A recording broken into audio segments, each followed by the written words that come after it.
साथियों, आपके माध्यम से हम अपनी बात जनता और सरकार तक पहुंचाते हैं। आज हमारे बड़ी इंपॉर्टेंट लाइन ऑफ डिफेंस यानी कि वीडीजीज जम्मू कश्मीर में बहुत महत्वपूर्ण रोल रहा है, उसी के संदर्भ में बात करने के लिए हमारे बीच में है बसंत राज ठाकुर जी, जो कि भारतीय जनता पार्टी के प्रदेश के कन्वीनर हैं इस सेल के, वीडीजी सेल के। उनके साथ में है श्री रमेश कटोच जी, जो कि को कन्वीनर हैं वीडीजी सेल के। मैं सीधे तौर पर निवेदन करूंगा बसंत राज ठाकुर जी से कि वो आज का मुद्दा आपके माध्यम से सरकार और जनता के आगे लेके जाएं।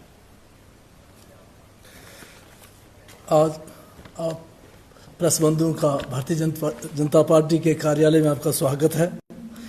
मेरे साथ डॉक्टर प्रदीप जी हैं, रमेश जी हैं। आज जिसलिए आपको तकलीफ दी गई है वो ये है कि एक भदर हमारे वीडीजी के जवान जो पिछले 25 सालों से लड़ रहे हैं, पिछले 14 तारीख को वीडीजी के जो हमारे मेंबर हैं वो बलौर के बटवाला के गांव के रहने वाले हैं, जिनका नाम सोमीराज जी है, जिनकी डेथ हो चुकी है। ये जब वहां पर एक एसओजी का ग्रुप है, वो किस कारण वहां पर सर्च करने के लिए निकले और वीडीसी के कुछ लोग उनने बुलाए, वो भी उनके साथ चलते हैं, क्योंकि जब भी कहीं कुछ बात हो तो उसके लिए चलाते हैं साथ में। बदकिस्मती से एक जवान जो मैं आप सामने जिक्र कर रहा हूं, सोमराज जी, जो 54 ईयर के हैं, बिल्कुल यंग हैं, उनका फोटो भी हमारे पास है, वो अपनी जान गवा बैठे। जो ही हमें पता चला, उनको वहां से शिफ्ट करके हॉस्पिटल की तरफ लिया जा रहा था, बलौर की तरफ। रास्ते में वो दम तोड़ गए। उस परिवार के पीछे एक उनकी मिसेज है, 3 बेटे हैं और एक बेटी है, यानी कि 4 बच्चे और एक मिसेज को छोड़कर चले गए। हमारा ये निवेदन है आपके प्रेस की तरफ से, जो बार बार आप हर वक्त बात भी उठाते हैं कि उसकी जो दुर्घटना हुई है, जो उसकी मौत हुई है, उसके परिवार को एज पर पुलिस कांस्टेबल को जो रिलीफ दी जाती है, SRO 43 दिया जाता है, उसको मिलना चाहिए। क्योंकि पूरा परिवार जो इस वक्त परेशानी में है, क्योंकि उनका कारगुजार क्या था, 4,000 रुपये बेचारों को मिलता था, और वो 4,000 जो है, जो गन है उसके पास, वो उसकी घरवाली को मिलनी चाहिए।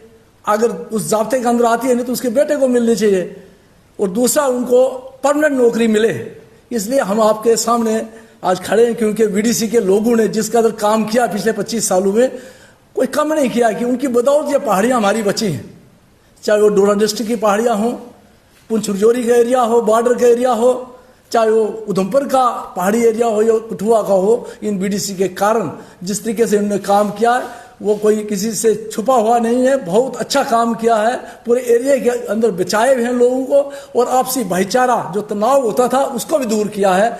लिहाजा मैं आपके माध्यम से जम्मू कश्मीर के डीजीपी साहब को, एसएसपी साहब को ये मैं अपील करता हूं उनसे कि इस तरफ जरूर ध्यान दें, उनको रिलीफ मिले। मेरी बात भी हो चुकी है, उनको रिलीफ भी मिले, और साथ में SRO 43 उनको नौकरी मिलनी चाहिए, क्योंकि उनका हक बनता है। इतना मैंने कहना है। जय हिंद, जय भारत।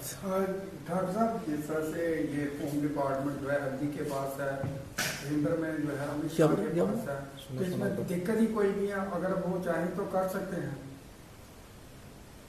देखिए, जो घटना घटी है वो आपके सामने है, क्योंकि ये लोग बेचारे, इन लोगों की बदौलत ये पहाड़ियाँ हमारी बची, यहाँ के लोग बचे हैं।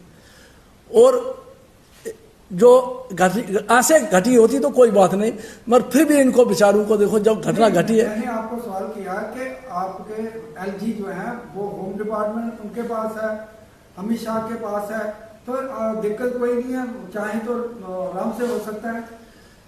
सर ये बात बिल्कुल सही है कि हमारे पास है, ये होगा, मगर इनको याद दिलाना जरूरी, उस परिवार के साथ भारतीय जनता पार्टी खड़ी है, बीडीजी सेल खड़ा, उनको घबराने की कोई जरूरत नहीं है कि हम सारे लोग उनके साथ खड़े हैं। उनके परिवार को किसी तरीके की कोई चिंता आने नहीं देंगे हम, चाहे रिलीफ का मसला हो या SRO 43 का मसला हो।